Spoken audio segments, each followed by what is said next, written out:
समाजात घडणाऱ्या घटना पाहण्यासाठी निर्भीड निष्पक्ष चॅनल म्हणजे संपादक संजय कारंडे यांचं Ajinkyatara news channel. Ajinkyatara news channel. नमस्कार, मी ॲडव्होकेट दत्तात्रय घोडके.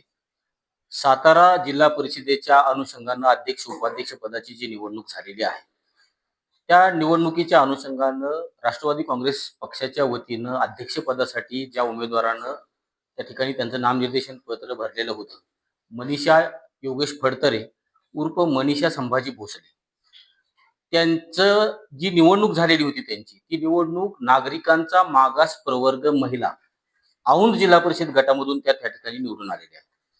आपल्या सर्वांना माहिती आहे की या वेळेला नागरिकांचा मागास प्रवर्ग या ठिकाणातून निवडणूक लढवत असताना प्रत्येक उमेदवारानं त्याच्या जातीचं प्रमाणपत्र आणि वैधता प्रमाणपत्र जोडणं गरजेचं होतं.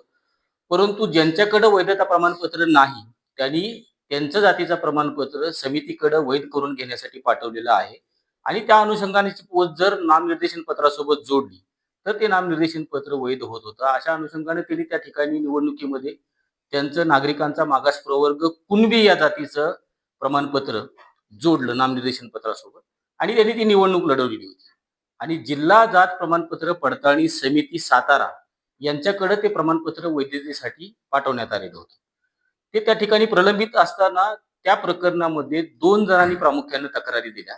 एक ओंकार भोसले नावाचे सदग्रस्त आहेत, त्यांनी एक तक्रार दिली की या कुणबी जातीमधून येत नाही, त्याच्यामुळं त्यांचं जातीचं प्रमाणपत्र अवैध करावं आणि त्यांच्यावरती योग्य ती कारवाई करावी. आणि दुसरी जी तक्रार प्रामुख्याने त्याच्यामध्ये देण्यात आलेली होती की त्यांच्या विरोधामध्ये ज्यांनी निवडणूक लढवली अशा भारती अंकुश गोरे यांनी एक त्या ठिकाणी तक्रार दिली होती की यांचं जातीचं प्रमाणपत्र त्या ठिकाणी वैध करण्यात येऊ नये. त्या अनुषंगाने वेगवेगळ्या सुनावण्या झाल्या. दक्षता पथकानं त्या ठिकाणी अहवाल दिला समितीच्या आणि वेगवेगळ्या सुनावण्या होऊन वेगवेगळे पुरावे विचारात घेऊन सर्व तक्रारी त्या ठिकाणी फेटाळण्यात आलेल्या आहेत. आणि मनीषा संभाजी भोसले उर्फ मनीषा योगेश फडतरे यांचं कुणबी जातीचं जे प्रमाणपत्र आहे ते त्या ठिकाणी सातारा जिल्हा जात प्रमाणपत्र पडताळणी समिती यांनी वैध केलं. त्याच्यानंतरची जी प्रक्रिया आहे, निवडणूक आयोगानं अर्थातच सुरुवातीला 6 महिन्याची मुदत वैधता प्रमाणपत्र दाखल करण्यासाठी दिलेली होती, परंतु ती मुदत कालच्या अधिवेशनामध्ये वाढवून 1 वर्षापर्यंतची केलेली आहे. सक्षम अधिकाऱ्याकडे ते वैधता प्रमाणपत्र जे आहे ते जमा करण्याची मुदत वाढवण्यात आली होती, परंतु ते मुदतीपूर्व मनीषा योगेश फडतरे यांचं जातीचं प्रमाणपत्र जे आहे ते वैध झाल्यामुळं आम्ही जिल्हाधिकारी महोदय सातारा, त्याचबरोबर मुख्य कार्यकारी अधिकारी जिल्हा परिषद सातारा, निवडणूक आयोग तसेच तहसीलदार आणि इतर सक्षम अधिकाऱ्यांना देखील झालेलं ते वैध प्रमाणपत्र आहे ते त्या ठिकाणी जमा केलेलं आहे. एकंदरीत त्यांचं कुणबी जातीचं प्रमाणपत्र जिल्हा जात प्रमाणपत्र सातारा यांनी त्या ठिकाणी वैध केलेलं आहे. प्रकरण वाईज आपल्याला त्या ठिकाणी बघावं लागेल आणि प्रकरण वाईज बघूनच आपल्याला त्या अनुषंगाने बोलता येईल.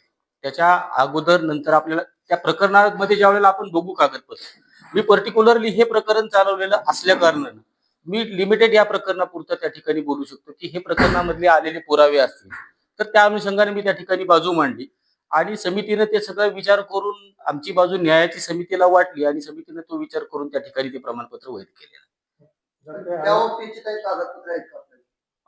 प्रमाणपत्रच बाजपता आम्ही त्या ठिकाणी जिल्हा जात प्रमाणपत्र पडताळणी समितीकडून घेतलं आणि ते सक्षम अधिकाऱ्याकडे 6 महिन्याच्या आत अगोदर द्यायची मुदत होती, परंतु ती 1 वर्ष वाढवलेली आहे. म्हणजे आणखीन 6 महिन्याच्या आत जरी आम्ही वैधता प्रमाणपत्र त्या ठिकाणी सक्षम अधिकाऱ्याकडे दिलं तरी त्या ठिकाणी चाललं असतं, परंतु आमचं वैधता प्रमाणपत्र मिळालं त्याच्यामुळे आम्ही ते जमाही करून टाकले. त्या अनुषंगाने आवश्यक असल्यास आम्ही ते त्या ठिकाणी देऊन येतो.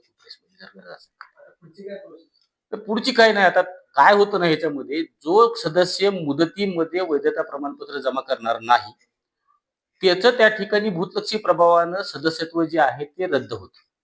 म्हणजे त्या मुदतीच्या आत जो देणार नाही त्याचं डिस्क्वालिफिकेशन येणार होतं, परंतु आमचं मुदतीच्या आतच व्हॅलिडिटी झाल्यामुळं प्रामुख्यानं कुणबी जातीचं त्या ठिकाणी प्रमाणपत्र वैध झालेलं असल्यामुळं त्या ठिकाणी आमच्यावरती आता डिस्क्वालिफिकेशनचा काही विषय त्या ठिकाणी यायचं काही कारण नाही आणि आम्ही त्या ठिकाणी ते प्रमाणपत्र जमाही करून टाकणार.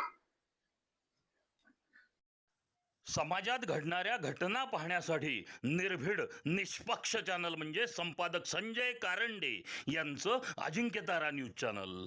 अजिंक्यतारा न्यूज